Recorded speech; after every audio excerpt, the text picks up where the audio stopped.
যখন ডাক্তার হতে চাইলেন তো তখন মোটিভেশনটা কোথায় ছিল বা আব্বু আম্মুর চিন্তাটা কিরকম ছিল যে ছেলে অনেক ডাক্তার হবে, অনেক টাকা ইনকাম করবে, এরকম নাকি অন্য কিছু? আসলে আমি ছিলাম হচ্ছে আব্বা আম্মার একজন বাধ্যগত সন্তান থাকে না কিছু, ওই রকম কেউ। আব্বা আম্মা যেটা ঠিক করে দিতেন মোটামুটি আমি সেটাই মানে মেনে নিতাম আর কি। আব্বু বলছে যে এটা, আম্মু বলছে এটা। আমার আম্মা ছোটোবেলা থেকেই মানে মোনাজাত করতেন যে আমার একটা ছেলে ডাক্তার হবে। তো তখন আমরা তো 3 ভাই, তো কেউ জানতো না যে কে ডাক্তার হবে। তো যখন আস্তে আস্তে ভালো রেজাল্ট হইতে থাকলো তো তখন মোটামুটি আমার প্রতি এক্সপেকটেশনটা একটু একটু করে বাড়তে থাকলো যে না ও হবে ইনশাল্লাহ, ও হবে ইনশাল্লাহ। তো এক পর্যায়ে আম্মু সরাসরি বলে ফেললেন যে আমি চাই তুমি ডাক্তার হও। তো সেখান থেকে আসলে স্বপ্নের যাত্রা শুরু। পরে যখন এসএসসিতেও গোল্ডেন আসলো, এসএসসিতেও গোল্ডেন আসলো, তখন তো আরও মেডিকেল অ্যাডমিশন টেস্ট দিতে হবে। হ্যাঁ, তখন থেকে মোটিভেশন যে ডাক্তার হতেই হবে। আর বাংলাদেশের আমার কাছে মনে হয় 80% to 90% বাবা মা চায় তার সন্তান হয় ডাক্তার হোক না হয় ইঞ্জিনিয়ার হোক। তো আমিও সেই তথাকথিত সেই যাত্রার মধ্যে দিয়ে গেছি এবং আমার আব্বা আম্মা ডাক্তারই। আমি সবসময় বলতো যে আমি চাই আমাকে বলবে একজন ডাক্তারের মা, এটা আম্মুর একটা সবসময়। আমি বলতে চাই আমি কিন্তু ঢাকা ইউনিভার্সিটি সবগুলোতেও পরীক্ষা দেওয়ার জন্য প্রিপারেশন নিয়েছিলাম এবং ঢাকা ইউনিভার্সিটির পরীক্ষাও দিয়েছিলাম, মেধা তালিকায় উপরের দিকেই ছিলাম, মোটামুটি ভালো সাবজেক্টই পেতাম।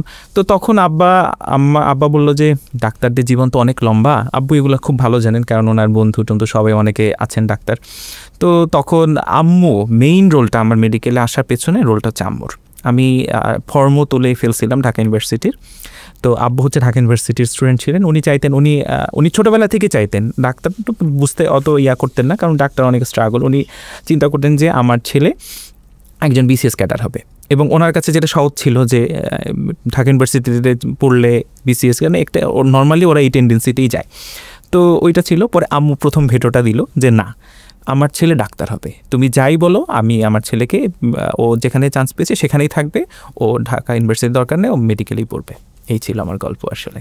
আব্বা আম্মার কথায় তো মেডিকেলে গেলেন, হ্যাঁ, কিন্তু তারপরে দেখা গেল আপনি সেখানে অনেক সিনসিয়ার এবং সেখানে আপনি অ্যানাটমিতে এবং প্যাথোলজিতে সম্ভবত আপনি হচ্ছে অনার্স মার্ক পেলেন। তার মানে খুব পড়ুয়া ছিলেন না হলে আসলে অ্যানাটমির মতো প্যাথোলজির মতো সাবজেক্টে। আমার মেডিকেলে আমাকে আমার জুনিয়ররা সবাই আতেল বলেই ডাকে। আমি এটা মানে মেনেই নিছি আসলে, কমপ্লিমেন্ট হিসেবে মেনে নিছি। প্রথমে খারাপ লাগতো যে আতেল কেমন একটা সবাই থেকে আলাদা করতেছে, পরে এটা অ্যাডাপ্টেড হয়ে গেছি। পরে যখন বুঝলাম যে এটা আসলে বাইরের মানুষের একটা ভালো ক্রেডিটই, তখন এটা অ্যাডাপ্টেড হয়ে গেছে, আমি এটা মানাই নিছি আসলে আতেল হিসাবে।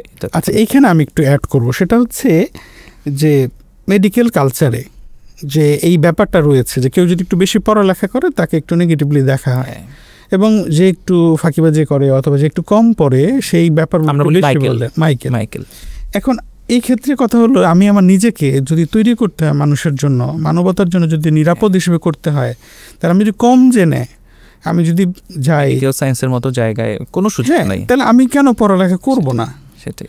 হ্যাঁ, আমি বলছি না যে একজন স্টুডেন্ট আতেল মানে হচ্ছে দুনিয়া সে কিছুই বোঝে না, শুধু সে বই পেজ উল্টাবে, এইটা বোঝাচ্ছি। আমরাও কি তাই করছি? তা তো না, আমরা তো সব করছি, ঘুরে বেড়াইছি সিলেট। আমি মনে হয় বিভিন্ন সুবাদে প্রায় 60টার মতো জেলা আমার ঘোরা শেষ, তাই না? তো কাজেই আতেল মানে এখন আমরা একটা, আপনি যে কথাটা বলতে চাইলেন আসলে এইটা আসলে হওয়া উচিত না। আমরা মেডিকেলে আসছি কিন্তু পড়তে, আমাদের অন্য কোনো না যে আমি একটা মেশিন চালাবো যে আমার ইঞ্জিনিয়ারিং, আমার কিন্তু একটা মানুষের শরীর নিয়ে ডিল করতে হবে, সবচেয়ে কমপ্লিকেটেড। এবং এটা এখনো পর্যন্ত সবাই আমরা এই যে ব্রেইনের এত সিগন্যাল সবকিছু মানে অনেক হার্ড একটা জিনিস, আর সেখানে আমরা পড়বো এই যে একটা টেন্ডেন্সি। অবশ্যই এটা টেন্ডেন্সিটা এখন চেঞ্জ হচ্ছে, আগে এক সময় ছিল, ইদানিংকালেও কিছু কিছু আছে যে একটু পড়লেই তাকে ডিসকারেজ করা হয়, তাকে আলাদা চোখে দেখা হয়।